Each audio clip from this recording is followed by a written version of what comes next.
안녕하세요. 자, 실전 82 들어갑니다. 흥부정. 21세기 인간형을 뭐 흥부라고 한다. 이게 그렇다는 거야. 한 시대를 대표하는 인간형으로 17세기의 돈키호테가 18세기 정도 됐겠구나. 18세기. 한때는 이 카우보이 인간형이 20세기를 19세기를 미개척지를 대표하는 어떤 시대를 대표하는 인간형이라고. 근데 일본이 강세를 전 세계의 경제를 주름 잡았을 때 이 전 세계가 주목했던 인간형은 사무라이야. 그러니까 돈키호테형 인간형이 있어. 그냥 뭐 잘 몰라도 막 가서 저질러 놓고 도전하고, 이게 그 시대의 코드였다고. 그 다음에 이 미국이 이제 위세를 떨치던 카우보이 인간형이 한 시대를 대표했었고, 우리가 이제 라이벌이라서 사실 일본 사람들 중에 세계적인 인물도 아주 많고 뛰어난 인물도 굉장히 많거든.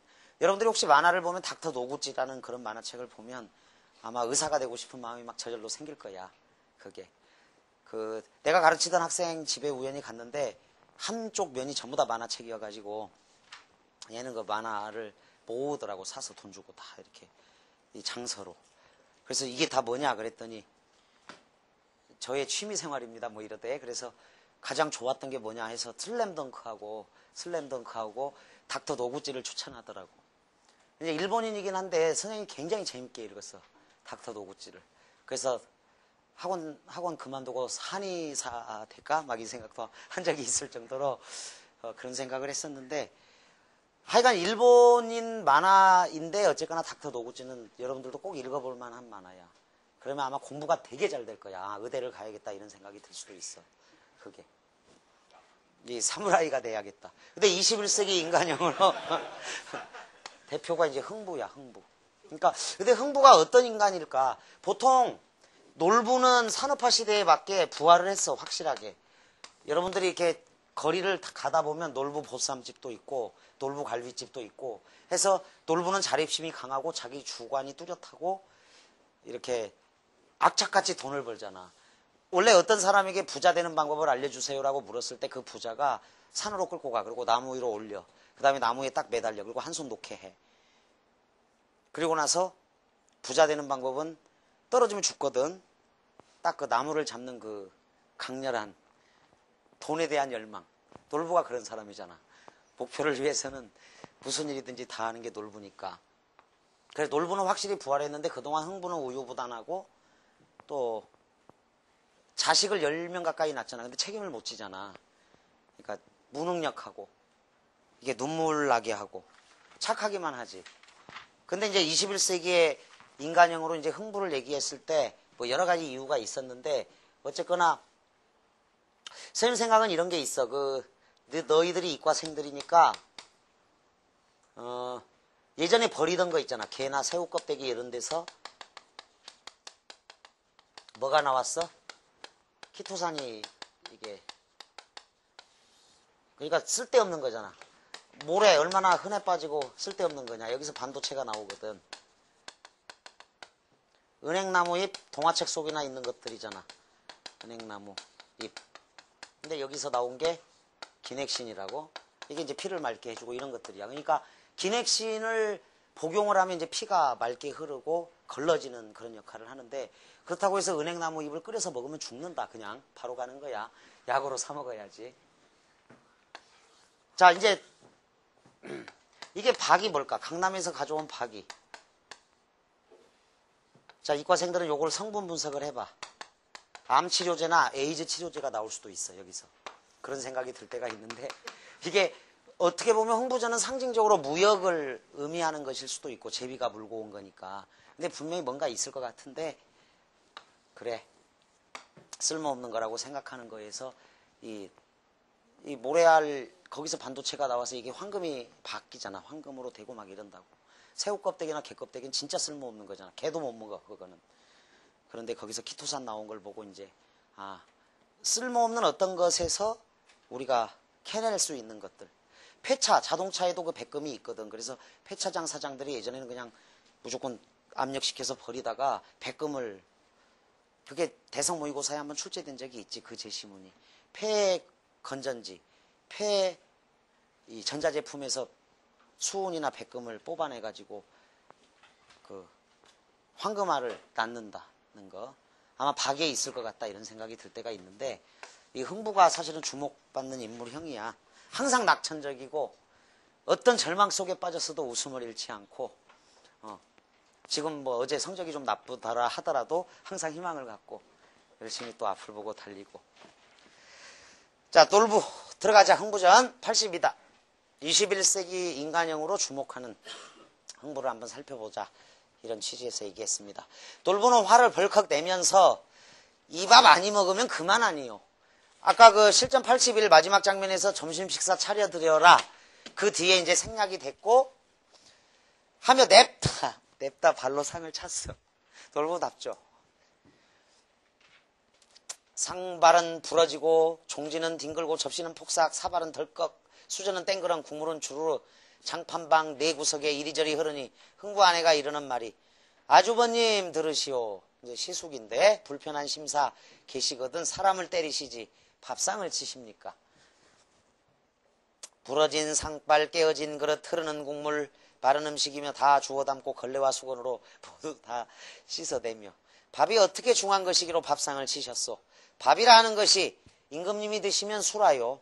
수라. 양반이 잡수시면 진지요. 하인이 먹으면 입시요. 동년배끼리는 우리 밥 먹자 이러죠. 동배가 먹으면 밥이니 얼마나 중한가요? 밥. 동네가 알고 보면 손도가 싸고, 관가에서 알면 동네 사람들이 손찌검할 수도 있고, 관가에서 알면 볼기를 때릴 수도 있고, 가명에서 알면 귀양도 마땅하오. 밥이 가장 귀한 건데 그걸 엎었으니까.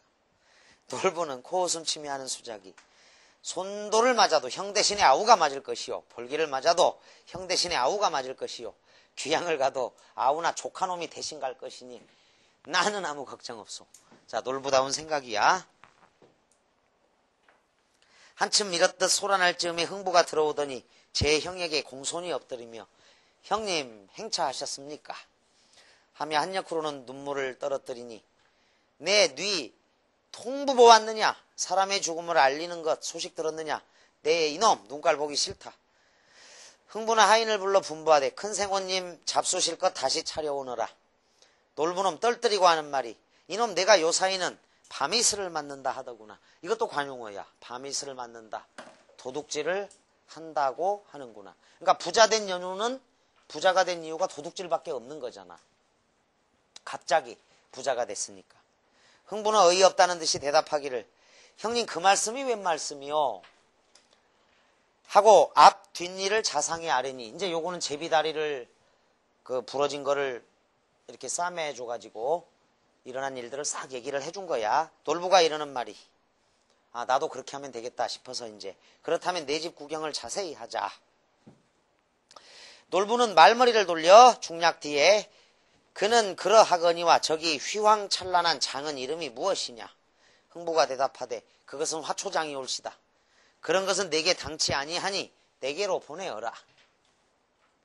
에그 이것은 미처 손도 대보지 못했나이다 라고 얘기하죠. 그러자 놀부는 아우를 꾸짖지 않은 말이, 아따 이놈아, 내 것이 내 것이오, 내 것이 내 것이니 화초장을 보내어라. 만일 그도 못하겠다면 온 집에다 불을 쌓아놓으리라. 불을 질러버리겠다라고 이제 말을 하고, 흥부가 말하기를, 그러면 하인 시켜 보내오리다. 놀부는 화를 버럭 내면서, 내 놈한테 하인이 웬 말이냐? 이리 내놔라. 내가 질방 걸머지고 가리라. 자, 흥부가 할 수 없어 질방을 걸어주니 놀부놈이 웃옷을 척척 접어서 장 위에다 얹고는 짊어지고 제 집으로 가다가 화초장 이름을 잊어버렸기에 다시 흥부네 집으로 되돌아가서, 어리석은 흥부자. 이게 유명한 이제 화초장 타령이 있는 부분이야. 이놈아, 장 이름이 무엇이냐? 흥부가 허겁지겁 뛰쳐나와, 형님 화초장에 올시다. 놀부놈이 다시 짊어지고 가면서도 그 이름을 잊을까 염려되어 화초장 장 하면서 걸어가다가 개울에 이르러 건너갈 때 또 잊어버리고 생각하되, 아차 무슨 장이라든가, 간장, 초장, 된장, 송장도 아니요. 이렇듯 중얼거리며 제 집 안으로 들어가더라. 자, 무식한 놀부. 29번 이 글의 내용을 바르게 이해한 것. 흥부는 자진해서 재물을 형에게 나누어 주지는 않았습니다. 자진해서 부분이 틀렸다. X. 흥부 아내는 놀부 행패의 부당함을 지적했죠. 그래서 볼기도 싸고 귀양감이다. 이렇게. 2번은 맞죠? 흥부는 형을 깍듯이 대접했습니다. 뒤로 비웃는 건 안 나옵니다. 놀부는 실리를 위해 권위적 태도를 누그러뜨리는 게 아니라 계속 권위적 태도로 다 빼앗으려고 합니다. 놀부는 동생이 자신의 재물을 빼앗아갔다고 여기는 게 아니라 밤이슬을 맞는다. 도둑질했다고 생각하는 거죠. 30번 조그만하게 별표. 표현상 특징으로 적절하지 않은 것. 자, 대화 중심입니다. 인물의 성격이 그래서 대사를 통해 드러나죠. 1, 2 묶어 상황을 과장한 해학적 표현을 구사하고 있습니다. 해학적 표현이 이제 뭐 간장, 초장, 된장, 송장 이런 것도 판소리에서도 나오는 거고, 비슷한 어구를 열거하는 표현을 사용한 거. 자, 3, 4가 같이 또 묶여도 되죠. 5번 서술자가 인물의 심리를 상세히 드러냈다. X에 1번, 2번 선택지에 의거하면 1번, 2번 선택지에 의거하면 이제 쇼잉이야. 보여주기라고. 대화가 주로 있으니까 독자들이 이제 판단하는 거지. 그러니까 놀부의 대화, 예를 들어서 내 것이 내 것이요, 내 것이 내 것이니 이런 표현에서 이제 놀부의 성격이 나오는 거고, 대화를 통해서. 인물의 심리를 상세히 서술하지 않았습니다. 여기는 보여주기가 주로 나오고 있다. 31번 기억을 통해 추리할 수 있는 사실로 가장 타당한 것 그랬는데, 기억, 밥은 수라, 진지, 입시, 밥. 쌀을 숭배하는 것은 아니고 밥을 먹는 양이나 질이 사람에 따라 다르다는 게 아니고 비유적 표현도 아닙니다. 음식문화 발달했는지는 알 수 없습니다. 사회적 계층에 따라서 그렇죠. 언어 표현 양식이 달랐다는 거지. 양반들은 진지 드십시오 이렇게 말하고 진지 잡수십시오. 하인은 입시 먹자 이랬다는 거 아니야. 그래 임금님이 사용하는 말, 친구끼리 사용하는 말이 다 달랐으니까 언어의 사회성을 알 수 있는데, 사회적 계층, 언어 표현 양식이 달랐다. 6차 국어 교과서의 문체와 사회의 그 기억 부분은 가장 유명한 내용이야. 6차 국어 교과서에는 이게 교과서에 이 구절이 실려 있었다. 32번도 조그만하게 별표 친다. 언어 표현은 둘 이상의 단어가 모여서 하나의 뜻으로 통용되는 표현이 있는데, 이런 표현들은 몇 개의 단어가 결합되어 사용되지만 각각의 뜻보다는 독특한 새로운 뜻을 나타나게 되는 것이 원칙이다. 자, 독특한 새로운 뜻을 나타내게 다는 게 밤이슬을 만든다야. 그러니까 밤이슬을 만든다를 몰라도 흥부가 어이없다 해서 이제 추측을 하고, 도둑이 되어서 부자가 되었다라는 것을 추리해내면 32번 답을 3번으로 풀 수 있습니다. 실전 83 가자. 지금까지는 이제 대체로 자, 다른 부분이었습니다. 자, 이놈 흥보야, 잘 살아도 내 팔자요, 못 살아도 내 팔자니 형을 어찌 길게 뜯어먹고 매양 살려 하나냐? 잔말 말고 어서 나가거라. 자, 이거는 첫 장면이네. 쫓아내는 장면이다. 흥부의 어진 마음 생각하니, 전지적 작가 시점이죠. 어진 마음 생각하니 형의 신법이 발셔 이러하니, 만일 요란히 굴어 남이 알면 형의 흉이 더 드러날 거야. 지금 쫓아내려고 하는 거. 잠자코 저의 방으로 돌아와 아내와 나갈 일을 의논하니, 흥부 아내, 자, 흥부 아내 또한 현숙한 부인이라 장부의 뜻을 받아, 여기서 장부는 흥부가 되는 거죠. 남편의 뜻을 받아 한마디 원망이 없애 랑노하며 하란 말이, 시아주반이 계셔. 자, 형하고 시아주반이는 동일한 인물이지. 형은 놀부고 흥부 아내 입장에서 시아주반이도 놀부니까, 저러하니 아니 나갈 길 전혀 없고 나가자 하니 방 한 구석이 없으니 어린 자식들과 어디로 가셔 의지하리. 흥부 아내의 탄식입니다. 대책이 없죠. 소도 언덕이 있어야 비비는 거야. 대책 없이 지금 쫓겨나게 생겼다. 싶어서 이렁저렁 밤을 새우고 동방이 방난지라. 놀보놈이 방 앞에 이르러 호통하되, 이놈 흥보야, 내 어제 일렀거든 어찌 하자고 아니 나가느냐? 내 이제로 아니 나가면 난장박살아야 내어 쫓으리라. 자, 난장박살, 매를 치고 때려 죽이겠다 이런 내용이야. 그러니까 시아주머니 놀보, 그 놀보는 내다. 그래서 동일인물. 이렇듯이 구박하니 일시를 어이 견대리요. 견딜 수가 없는 거지. 흥부 아무 대답 아니하고 아내와 어린 것들을 다리고 지양 없이 문을 나니 갈바위 망연코나. 편집자적 논평이 있다. 정신이 멍한 거야. 편집자적 논평. 자, 흥보가족이 쫓겨났습니다. 건너산 언덕 밑에 가서 우물 파고 모여 앉아 밤을 새우고. 자, 땅굴을 파서, 구멍을 파서 이제 밤을 새우고. 아무리 생각하여도 갈 곳은 없고. 좌지불천. 자, 한 곳에 정해놓고 오래 앉아서 자리를 옮기지 않는 게 불천이야. 이사가지 않는 것. 이곳에 그냥 휴관목이라도 짓고 산한 수밖에 다른 변통은 없으니 수관목, 초가삼간이라도 짓자. 집을 지려 할세 만첩 청산 들어가셔 크나큰 대부동을 와루랑 뚱땅 직근동 배연해여 안방 대청 중간채 사랑 네모 번듯 입구자로 짓대.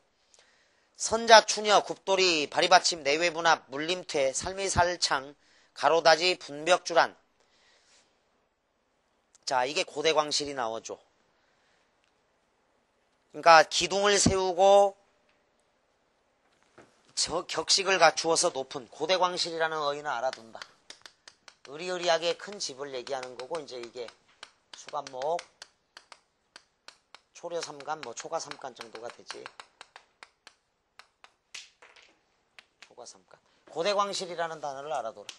아주 의리의리한 집을 짓는 것이 아니라 낫 한 가락을 잘 들게 가라. 지게에 꽂아지고 묵은 밭이라면 쫓아다니면서 슈슈때 쌍대를 모조리 비어 짊어지고 돌아와셔 집을 짓는데 비슷한 언덕에다 집터를 괭이로 깎아놓고 집 한 채를 짓는다. 안방 대청 행랑 몸체를 말집으로. 자, 말집. 이 말만큼 작은 집이야. 작은 집 한나절을 지어서 필력하고 일을 마치다. 필력하고 일을 마치고 돌아보니 슈슈 때 반짐이 그저 남았구나. 그러니까 얼렁뚱땅 그냥 대충 집을 지은 거지. 자, 과장과 해악이 있어요. 이러면 사람이 못 사는 집이지. 안방을 볼짝 시면 밑줄 어찌 너르던지에다 바늘하고 적어. 흥보의 집이 과장과 해악으로 드러나 있는데 두어 발을 뻗으면 발목이 벽 밖으로 나가니 찾고 수갑, 발에 수갑 찬 놈 같고 방에서 멋모르고 일었으면 모가지가 지붕 밖으로 나가니. 자, 감옥의 형리 휘조잡기가 잡히어 칼 쓴 놈도 같고 잠결에 기지개를 켤량이면 발은 마당 밖으로 나가고 두 주먹은 두 벽으로 나가고 엉덩이나 울타리 밖으로 나가 동리 사람들의 출입시에 걸거친다고. 이 궁덩이 불러들이라. 자, 궁덩이 집 안으로 들어가. 과장이죠. 들러란 소리에 깜짝 놀라 일어앉아 대성통곡하는 말이. 자, 뒤에 이제 가난 타령이 나와. 흥부안에의 가난 타령은 뒤에 생략된 내용이 이제 흥부안에의 가난 타령. 뒤에 생략된 부분에다 그냥 이렇게 적어도. 차마 눈 뜨고 못 볼 지경이야. 목불인견을 이때 쓴다. 차마 눈 뜨고는 볼 수 없는 경우에 목불인견이라고 한다. 목불인견 이렇게 적어두고.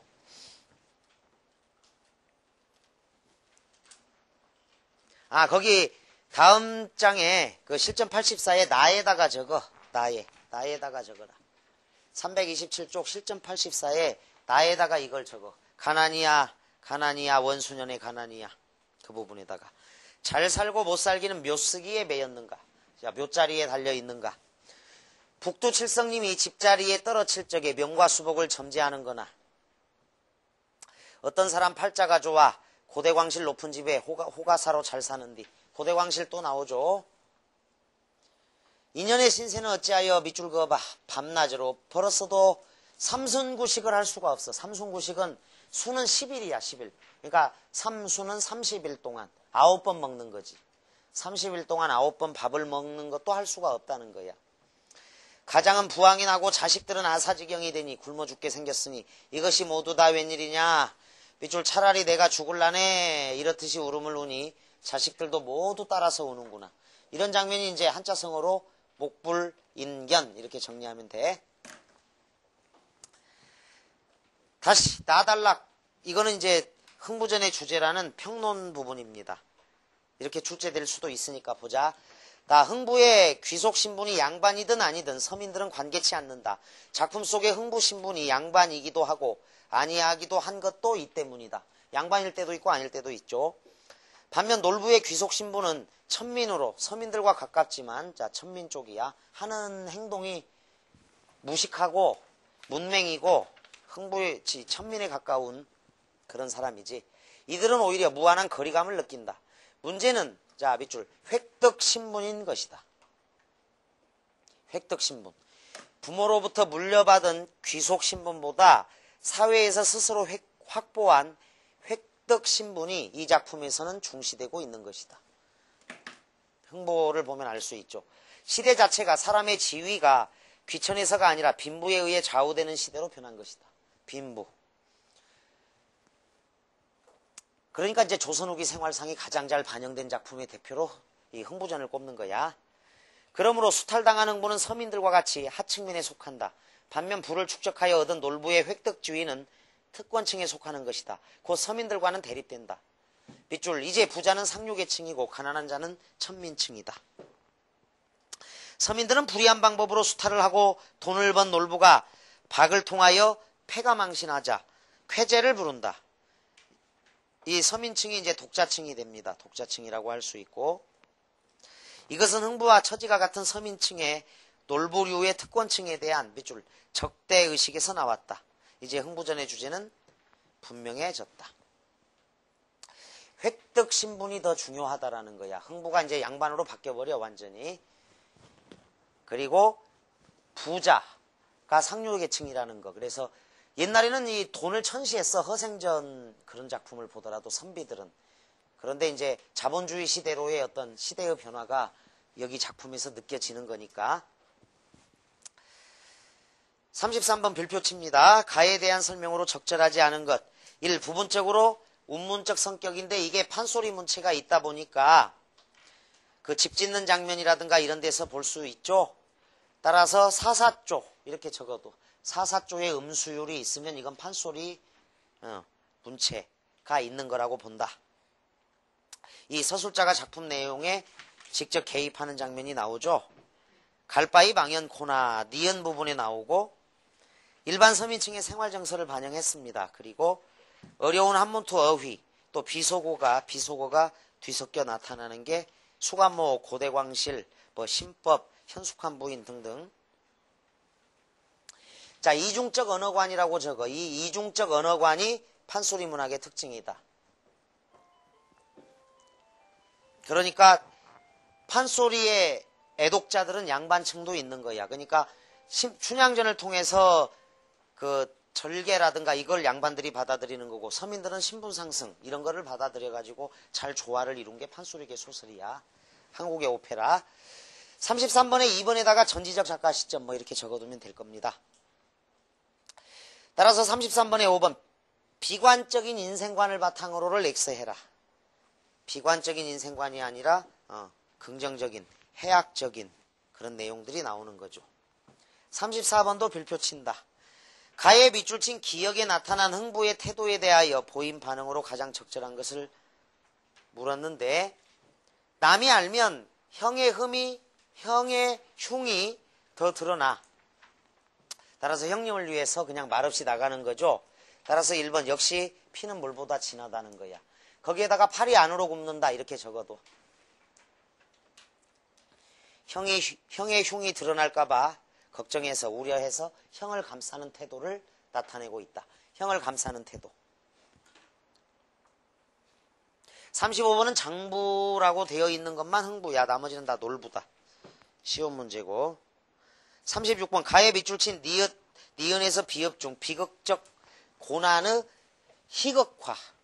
비극적 고난인데 희극적으로 골게 낙천적으로 긍정적으로 반영해서 표현한 게 바로 비읍이죠. 엉덩이나 울타리 밖으로 나가 독립 사람들의 출입시에 걸거친다고 이 궁덩이 불러들이라. 그래서 낙천적 긍정적 인생관을 엿볼 수 있다. 5번 선택지. 가난까지도 희화화해서 극복하는 어떤 삶의 지혜를 읽어내면 돼요. 37번 흥부전의 주제는 사회 상황의 변천이 나와 있고 빈부 갈등이 이 글의 중심 주제라는 게 이 마지막 단락, 나의 마지막 단락은 사실 94 2차 그 26번 문제의 선택지로 활용이 됐던 거야. 그리고 서민층은 독자층이 될 수가 있고 사회상이 반영되어 있다. 37번 답은 1번이고 2번 개인주의는 아니고 3번 신분질서, 엄격한 신분질서 아니고 4번은 홍길동전이다. 만민평등 사상의 바탕을 둔 인간의 존엄성 고취에다가 홍길동전. 5번 유교적 윤리관이 퇴색되어 가던 시대는 맞는데 그 당시 사회에 대한 우려나 걱정은 아니다. 현실적인 성격으로 많이 바뀐 거죠. 37번 답을 1로 한다. 자, 84까지만 하자. 흥보 좋아라고 박씨를 딱 주워 들더니만은 여보소 마누라. 아, 제비가 박씨를 물어봤네요. 자, 박씨 물어봤다고 흥보가 말하니까 흥보 안에는 이제 쓱 보고 영감 그것 박씨가 아니고 연실인갑소. 연실. 연 씨앗, 연의 씨, 연뿌리, 연꽃의 씨앗인갑소. 어소 이 사람아, 연실이라는 말이 당치 않네. 강남 미인들이 초야반병 날 밝을 적에 죄다 따버렸는데 쟤까진 놈이 어찌 연실을 물어와. 네 박씨문 데서 놀다가 물고 온 놈이지. 옛날 소란이가 배암 한 마리를 살려서 그 은혜 갚느라고 구실을 물어왔더니만은 그 물고 오는 게 고마운 게 우리 이놈 심세. 자, 이런 게 이제 결초보은 이런 거야. 은혜를 갚는 것. 동편 처마 담장 밑에 거름 놓고 신짝 놓고. 자, 조상들의 지혜. 그러니까 거름에 박씨가 닿으면 이게 거름이 독해서 씨앗이 죽을 수도 있으니까 떨어진 신짝이 지푸라기죠. 그래서 거름을 바로 직접 씨앗에 닿지 않게 했다는 거야. 신짝 놓고 박을 따독따독 잘 묻었겄다. 수일이 되더니 박순이 올라달아 오는데 북채만큼, 또 수일이 되더니 홍두깨만큼, 기둥만큼. 박순이 이렇게 크더니만은 박 잎사귀 삿간만씩 하여가지고 밑줄 흥부집을 꽉 얽어 놓음에 9년지수 장마져야 9년 동안 막 장맛비가 쏟아졌어. 장맛비가 쏟아져야 흥보집 셀빼 만무하고 지진이 일어나야 흥보집 쓰러질 수 없겠다. 그러니까 편집자, 즉 논평 부분인데 여기가 서술자의 이 진술은 침소봉대야. 과장법이다. 적어도 침소봉대라고 할 수 있어. 박순이 뭐 연약한 건데 이 9년 동안 비가 내리는데 물이 안 샌다는 거, 지진이 일어났는데 쓰러질 수 없다는 거, 전부 다 과장법이야. 흥보가 그때부터 박덕을 보던가 보더라. 그때는 어느 땐고 8월 대명일 추석이로구나. 다른 집에서 떡을 언다, 밥을 언다, 자식들을 곱게 입혀서 선산성묘를 보내고 야단이 났는데, 자, 밑줄 흥보집에는 먹을 것이 없어 자식들이 보다 졸라 싸니까 흥부 마누라가 앉아 울음을 우는 게 가난 타령이 되었던가 보더라. 그래서 나가 목불인견의 상황이라고 할 수 있다. 차마 눈뜨고 볼 수 없는 상황. 다로 가자. 흥보가 들어온다. 박흥보가 들어와. 여기는 연생원이 아니라 박씨로 바뀌어 있죠. 여보소 마누라. 여보소 이 사람아, 자네 이게 웬일인가? 마누라가 이리 설리 울면 집안에 무슨 재수가 있으며, 그러니까 암탉이 울면 집안이 망한다. 좀 봉건적 의식이 있어. 흥보한테. 동네 사람의 남이 부끄럽다. 우지 말고 이리 오소. 이리 오라면 이리 와. 배가 정 고프거든 지붕에 올라가서 박을 한 통 내려다가, 자, 나름대로의 해결책을 제시하고 있다. 박속은 끓여 먹고 바가지는 팔아다 양식 팔고, 나무를 사서 어린 자식을 구안을 허세. 우지 말라면 우지 마라. 흥보가 지붕으로 올라가서 박을 톡톡 튕겨본 적 8, 9월 찬 이슬에 박이 꽉꽉 여물었구나. 박을 따다 놓고 흥보 내외에 자식들 데리고 톱을 걸고 박을 타는 뒤, 자, 실렁실근 톱질이로구나. 에이어루 담궈주소. 에이어루. 자, 좋은 그 흥을 돋우는 역할, 의성어가 나오죠. 상징어. 이 박을 타거들랑 아무것도 나오지를 말고 밥 한 통만 나오너라. 얼마나 배가 고팠으면. 밥이야, 밥. 평생의 밥이 포한이로구나. 자, 한을 품었다야. 한을 품다. 에이어로 담궈주소. 시르르르르르르. 큰 자식은 저리 가고 둘째 놈은 이리 오너라. 우리가 이 박을 타서 박소빌랑 끓여 먹고 바가지는 부잣집어가 팔어다 목숨 보명. 목숨을 보존해서 살아나자. 에이어로 톱질이라구나. 시르르르르. 여보소 마누라. 예. 톱소리를 어서 맞소. 자, 이렇게 신나게 일을 하는 거야. 노동요를 부르면서 톱소리를 맞아라라는 건 맞장구를 쳐라 이런 건데 밑줄 톱소리를 맞자 한들 배가 고파 못 맞겠소야. 배가 고파서. 배가 전 고프거든 허리띠를 졸라매라. 기운차게 담궈주소. 시르렁실근 시르렁실근 담궈주소. 이 부분은 이제 판소리 부분이다. 그래서 제목이 흥보가야. 흥부전이 아니고 판소리야 이거는. 38번 위글에 대한 설명으로 적절하지 않은 것. 서술자가 사건에 직접 개입하고 있는 게 가 부분에 나오죠. 토속어를 구사하여 사실성을 높이고 있다. 이게 이제 현장감, 향토성, 생동감하고도 연관이 돼. 사투리라든가 대화 형태에서 나온다. 자, 주객 전도된 상황을 X해라. 작년 9월 평가원, 0709 평가원에 공명도 나를 꺼리고 부기도 나를 꺼리니 요게 대표적인 주객 전도야. 주체와 객체가 바뀐 거지.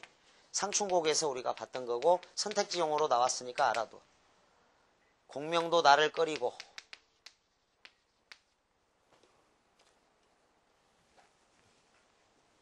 부기도 날 꺼리니. 부기공명이 나를 꺼려 할 리가 없지. 내가 부기공명을 꺼려 하는 거지.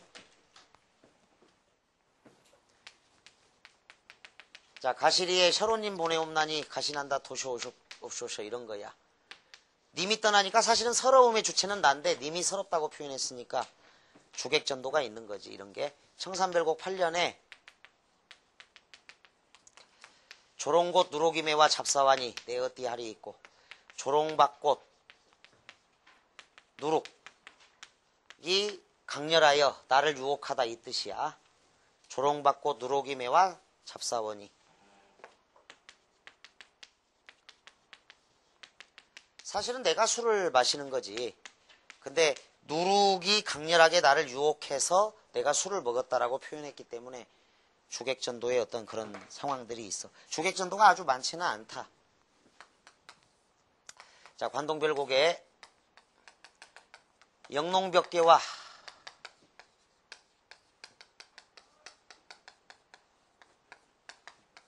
수성 대도난 이별을 원하는 듯, 이별을 원망하는 듯 이런 구절이 있다.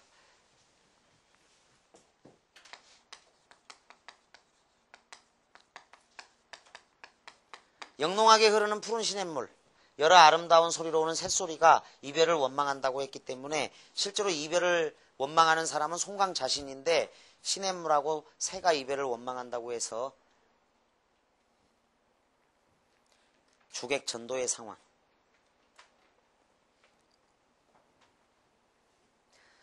291쪽에 잠깐 이동을 해봐. 291쪽 63번. 여기 그 박지원은 좀 잘 정리를 잘 하고 여러분들이 291쪽 63번 문제. 거기 해석이 나와 있어요. 291쪽 63번에 1번 선택지 잠깐 봐. 영롱한 푸른 시냇물과 아름다운 새소리는 자 밑줄 거 나와의 이별을 원망하는 듯하다. 실제로 이별을 원망하는 사람은 송강정철인데 시냇물하고 새소리가 이별을 원망한다고 했으니까 저렇게 주객전도의 상황이 나와. 그래서 고전에서 찾으면 이 정도 작품까지 있어. 두시연의 춘망이라는 작품에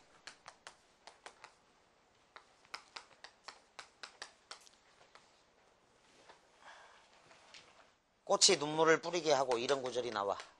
꽃이 눈물을 뿌리게 하고.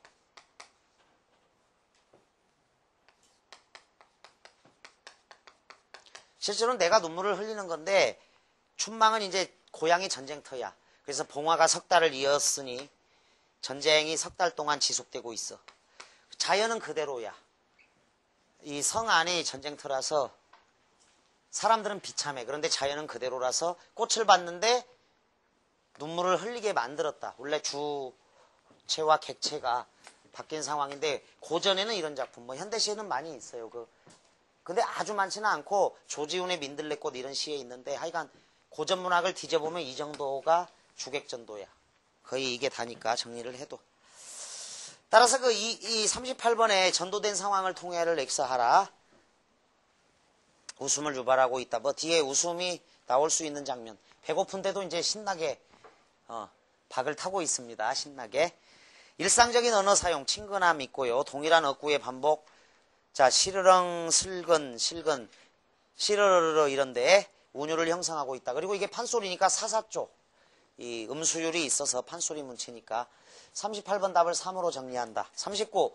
위글에 대한 감상을 심화 발전시킨 것으로 적절한 것 그랬는데 감상의 심화 발전은 무조건 어렵게 생각하지 말고 그냥 일치라고 생각을 하면 돼.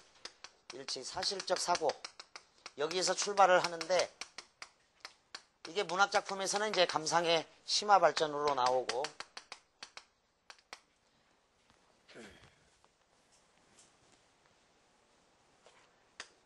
비문학에서는 원래 미로와 알기, 추론 문제가 여기서 나오는 거야.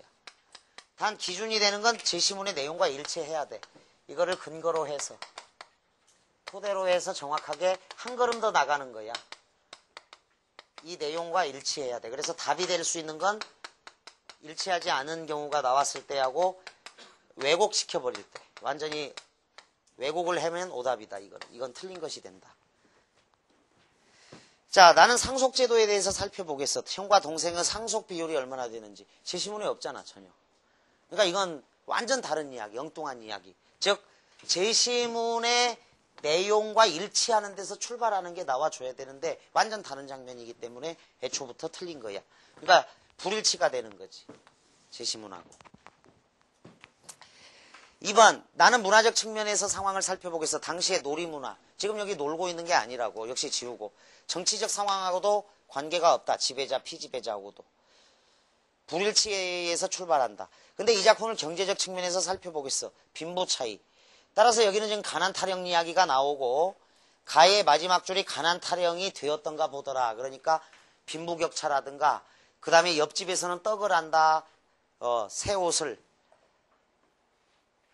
자식들을 곱게 입혀서 선산성묘를 보낸다 등등 해서 이제 빈부격차가 확 드러나니까 일단 제시문에 근거했다라는 거야. 4번 선택지가. 나는 당시 사람들의 도덕적 가치관이라고 할 만한 게 역시 여기 안 나오죠. 전혀. 그래서 5번은 완전 헛소리를 하고 있는 거야. 2번이나 3번이나 5번은. 상속제도 요 부분은 이제 흥부전의 앞부분 쫓아내는 장면.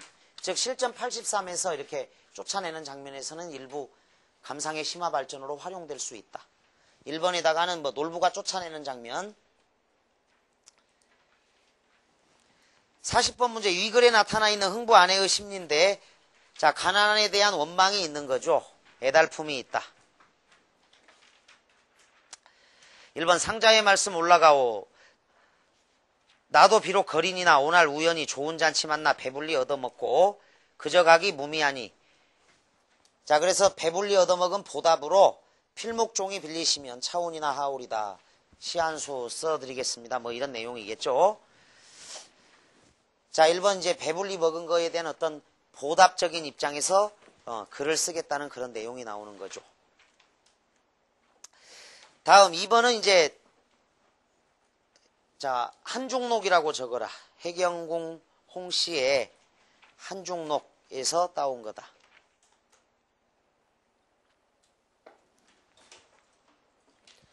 가난에 대한 절망이 나와야 돼. 가난에 대한 원망이 나와야 돼. 애달픔, 슬픔이 나와야 된다.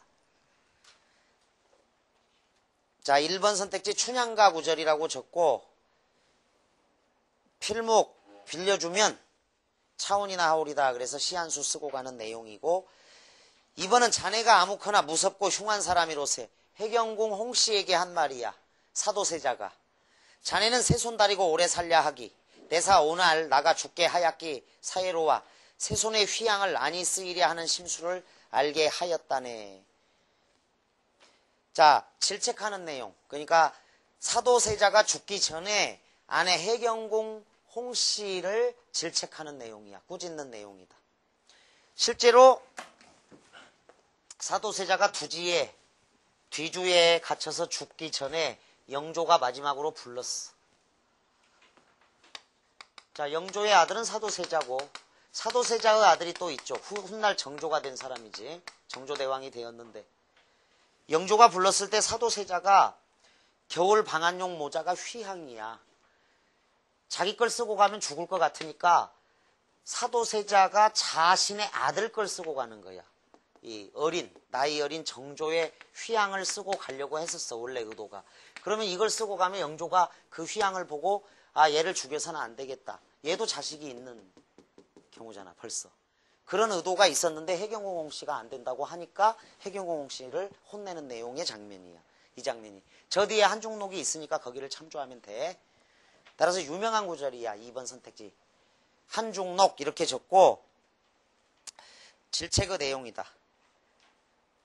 자, 옛날 달마존자는 갈리풀 타고 바다를 건넜다 하니 화상이 육관대사에게 도를 배웠으면 반드시 신통력이 있을 것이니.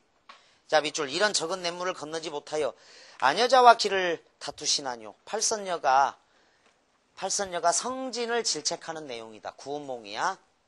성진을 질책한다. 돛을 부려봐라. 너 육관대사의 제자라며. 이런 거지.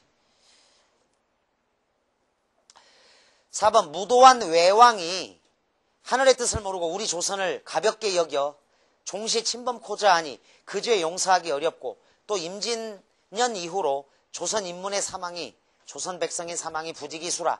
우리 조선이 주야로 외왕을 없애기를 기원하노라. 말 그대로 기원하노라야. 사명당의 말이야. 임진록에서 사명대사가 돛을 부리는 장면이다. 그래서 외왕을 질책하고 소망을, 조선이 주로 밤낮으로 외왕을 없애기를 소망하는 그런 내용이 나와 있다. 마라 못하리라. 아내 죽고 자식 잃고 내 살아서 무엇하리. 너하고 나하고 함께 죽자. 밑줄. 눈을 팔아서 너를 사야지. 너를 팔아 눈을 뜬들 무엇을 보고 눈을 뜨리. 어떤 놈의 팔자관데 사공지수 되었단 말인가. 자, 심청전에서 신봉사의 말이죠. 자, 그러니까 심청이가 공양미 300석에 팔려가게 되었다는 말을 듣고 탄식하는 장면이야. 팔자에 대한 원망, 절망스러움, 슬픔이 나타나 있는 거다. 자, 사공지수에다가 이렇게 적어. 환, 과, 고, 독이야. 사공이라고 해, 이거를. 네 가지 아주 궁한 경우야. 그래서 네 가지의 궁한 경우인데 사공이. 자, 첫째로 가장 궁한 경우는 호랍이야. 두 번째는 과부, 그 다음 고아. 그 다음에 독신노인. 늙었는데 혼자인 사람, 버려진 사람. 이게 사공, 가장 살기 힘든 경우인데 이 호랍이가 사공의 으뜸이야. 밥 해주는 사람도 없고 늙어서 혼자 되는 이 호랍이는 아주 비참하지. 그래서 사리화라는 이재연의 한시, 이재연의 한시야. 사리화에 참새야 어디서 오가면 아느냐. 늙은 호랍이 홀로 김을 메고 밭을 갈며 씨를 뿌렸는데 밭의 벼며 기장을 다 없애다니. 따라서 탐관오리를 풍자하는 한시에 이 늙은 호랍이가 가장 궁핍한 경우의 첫 번째야. 사궁이야. 참새는 여기 탐관오리에 대한 비유어다. 사리화. 이재연의 한시야. 그러니까 정약용의 고시가 출제됐잖아. 6월 평가원에.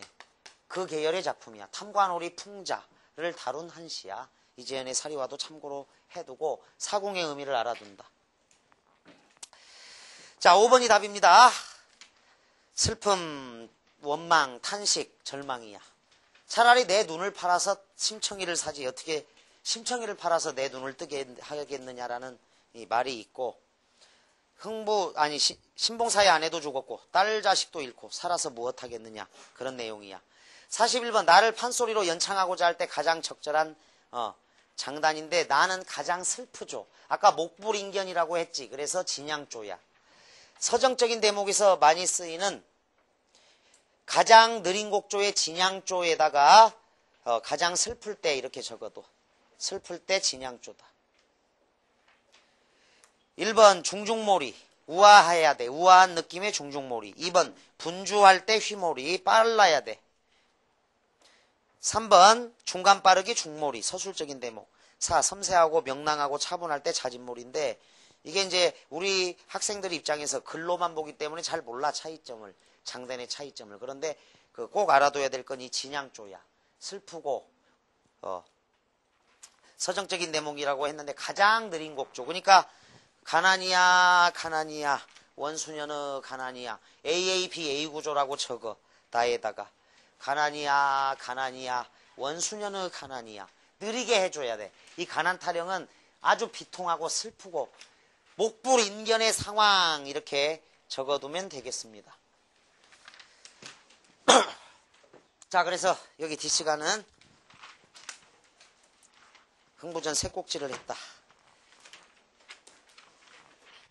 자, 다음 주에 흥부전 한두 개 더 남아있고 또 중요한 수군과 별주부전, 토끼전으로 간다. 고생 많았습니다. 감사합니다.